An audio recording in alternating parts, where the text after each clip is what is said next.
Hi, so for today's lesson, we are looking at the theory of continental drift and getting to know two guys named Alfred Wegener and Harry Hess. Yes, it does say Wegener, but he is German, so we say Wegener. So Alfred Wegener is this scientist that had a hard time getting the rest of the scientific community to back his theory or his claims. So in 1912, he proposed that throughout most of geologic time, there was only one continental mass, which he named Pangaea, or all Earth, and then one ocean called Panthalassa. His theory is known as the continental drift theory. So watch this clip, and then we'll be back with the rest of our notes. Once upon a time, South America lived harmoniously alongside Africa, until a crack in the earth drove the two continents apart. This breakup began about 200 million years ago, during the separation of the supercontinent known as Pangaea. Their proximity back then explains why the same plant fossils and reptile fossils, like the Mesosaurus, can be found on the South American east coast and African west coast. However, this evidence does not account for how the continents moved apart. For that, we'll need to take a close look at the Earth below our feet. Though you may not realize it, the ground below you is traveling across the Earth at a rate of about 10 centimeters per year, or the speed at which your fingernails grow. This is due to plate tectonics, or the large-scale movement of Earth's continents. The motion occurs within the top two layers of the Earth's mantle, the lithosphere and asthenosphere. The lithosphere, which includes the crust and uppermost mantle, comprises the land around you. Beneath the lithosphere is the asthenosphere, the highly viscous but solid rock portion of the upper mantle. It's between 80 and 200 kilometers below the Earth's surface. While the asthenosphere wraps around the Earth's core as one connected region, the lithosphere is separated on top into tectonic plates. There are 7 primary tectonic plates that compose the shape of the planet we know today. Like the other smaller tectonic plates, the primary plates are about 100 kilometers thick and are composed of 1 or 2 layers, continental crust and oceanic crust. Continental crust forms the continents and areas of shallow water close to their shores, whereas oceanic crust forms the ocean basins. The transition from the granitic continental crust to the basaltic oceanic crust occurs beyond the continental shelf, in which the shore suddenly slopes down towards the ocean floor. The South American plate is an example of a tectonic plate made of 2 crusts, the continent we know from today's map, and a large region of the Atlantic Ocean around it. Collectively comprising the lithosphere, these plates are brittler and stiffer than the heated, malleable layer of the asthenosphere below. Because of this, the tectonic plates float on top of this layer, independently of one another. The speed and direction in which these tectonic plates move depends on the temperature and pressure of the asthenosphere below. Scientists are still trying to nail down the driving forces behind this movement, with some theories pointing towards mantle convection, while others are examining the influence of the Earth's rotation and gravitational pull. Though the mechanics have not been sorted out, the scientific community agrees that our tectonic plates are moving, and have been for billions of years. Because these plates move independently, a fair amount of pushing and pulling between the plates occurs. The first type of interaction is a divergent boundary, in which 2 plates move away from one another. We see this in the Mid-Atlantic Ridge between South America and Africa. The next interaction is when 2 plates collide, known as a convergent boundary. In this instance, the land is pushed upward to form large mountain ranges like the Himalayas. In fact, the Indian plate is still colliding with the Eurasian plate, which is why Mount Everest grows 1 centimeter per year. Finally, there's the transform boundaries, where 2 plates scrape past one another. The grinding of the transform boundary leads to many earthquakes, which is what happens in the 810-mile-long San Andreas Fault. The moving Earth is unstoppable, and while a shift of 10 centimeters per year may not seem like a lot, over millions of years, our planet will continue to dramatically change. Mountains will rise, shorelines will recede, islands will pop up. In fact, one projected map shows the cities of Los Angeles and San Francisco on top of each other. maybe South America and Africa will come together again too. Only time will tell. So Wegener felt that when you look at a map of the continents, that they fit together like puzzle pieces. And a lot of kids even realize this. When you look at them, they all look like they would just fit right back together. The continental shelves or their coastlines are kind of match. So that was his first piece of evidence. Secondly, he found that there were fossils that lined up with those same coastlines of the puzzle pieces. So things like Mesosaur and some other fossils, they were found on the coast of Africa and South America, even though there's an ocean between them now. He found fossils and remains of tropical plants and other organisms in Antarctica. And if you know anything about the continents, you know that Antarctica is exceptionally cold and tropical organisms wouldn't do well there. But there are tropical fossils, tropical organism fossils found in Antarctica, as well as some organisms, fossils of organisms that lived in colder climates found in much of Africa and India. So that led him to really believe these continents were once connected.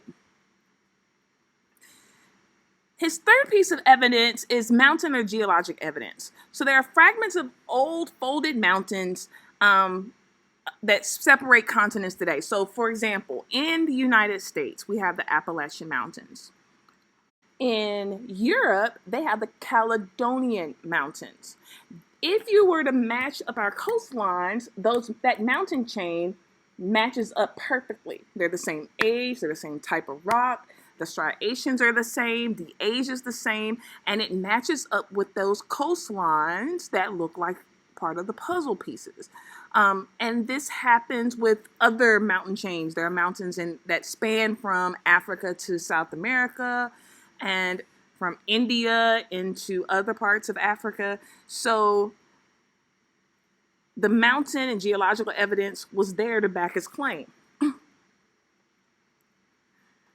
The fourth piece of evidence is that in Africa and some other tropical areas, they found glacial scrapings. Now, I don't know if you know about South America and Africa, or even India, Australia. They're pretty cold. They're pretty hot. So to find evidence that a glacier had been there tells us that these continents could not have been in the same place that they are now. So there are glacial striations on the bedrock of these continents. We can also find coal deposits in Antarctica. Now that's important because coal forms in swampy areas. There are not a lot of swamps in Antarctica with the position that it's in today. So that is, again, tells us that the climate of these areas must have been very different than they are currently. So it sounds like this guy had some good points. Like he had evidence for what he was saying. But the problem is, in scientific community, you need to be able to explain how. You can make observations, but you have to give a how. And he could not tell us how the continents were moving. He knew that they were moving, and a lot of people agree they look like they're moving, but he didn't know how. So not knowing or not being able to identify the mechanism that caused them to move kind of got him laughed out of the scientific community. So he went on and he continued to do this work until he finally passed away on one of his exhibitions in Iceland. He apparently looks like he had a heart attack and froze to death while going out trying to find more proof of what he was saying. But only a couple decades later, here comes Wegener Hess. And he was able to identify the how, to identify what was making the continents move. He came in and he validated Wegener. So who is this guy? He was a geologist, a Navy submarine commander during World War II. Part of his mission had been to study the deepest parts of the ocean floor, and he was really interested in it, so he was using the Navy equipment to do his work, but also to kind of study what was happening at the bottom of the ocean, because we didn't really know. So he brought the receipts. So the idea of continental drift circulated in scientific circles until World War II, when sounding gear produced new evidence of what the sea floor looked like. So it works kind of like echolocation. If you ever studied bats when you were in elementary school, and you know that they send a sound wave out, and when the sound wave bounces back, they can tell how far away something is or how close it is to them when they send that sound wave out. So that's the same thing. It works the same way. So the gear bounced sound waves off the seafloor, and that they could determine the depth of the sea in different places. So what Hess did was he left the sounding gear on all the time. So what he was able to document was that the bottom of the ocean isn't this nice, smooth land. It was actually full of mountains and trenches and canyons, and there were all these different landforms at the bottom of the ocean. One of the most important things he found was the Mid-Atlantic Ridge. Mid-Atlantic Ridge is a mountain chain, and in the ridge, in the middle of the ridge is a rift. So what had happened was he could see that new crust was being formed at that Mid-Atlantic Ridge. So we're going to look on the next couple slides, and you're going to see how that happens. But by seeing that new crust was being formed, he found that there had to be a mechanism for movement, because the rift was opening, and that those plates had to go somewhere. So if you look here at this model of seafloor spreading, you can see that in a mid-ocean ridge, there's a rift in the middle. It's going to form at a divergent boundary. That means that the plates are moving away from each other. As they move away from each other, molten material or magma in the mantle is going to come up, rise into the rift, cool off, and make new land. Well, as more and more rises and cools, it's pushing whatever was there away. So it's spreading that ridge apart, and the rift is getting wider and wider. So you're getting new oceanic crust.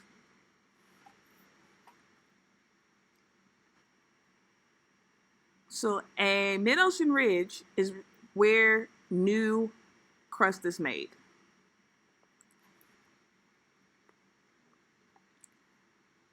So what exactly happened? So the Earth's lithospheric plates, remember that word from the first lesson? Lithosphere means a rock, so a plate of rock, move along with convection currents in the mantle, rifting plates apart along the mid-ocean ridge. Remember, rift is a divide, a split. The molten material erupts through the valley that runs along the center of the mid-ocean ridge, and the hot magma is forced upward. The seafloor spreads apart. That material cools, sinks, and hardens, and forms high-ridged rock on the ocean floor.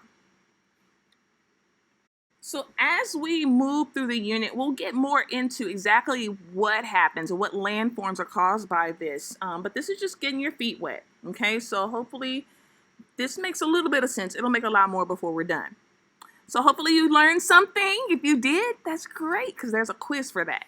Don't click away yet, though, because you have a reflection to do, and that reflection is going to be on the page right beside these notes.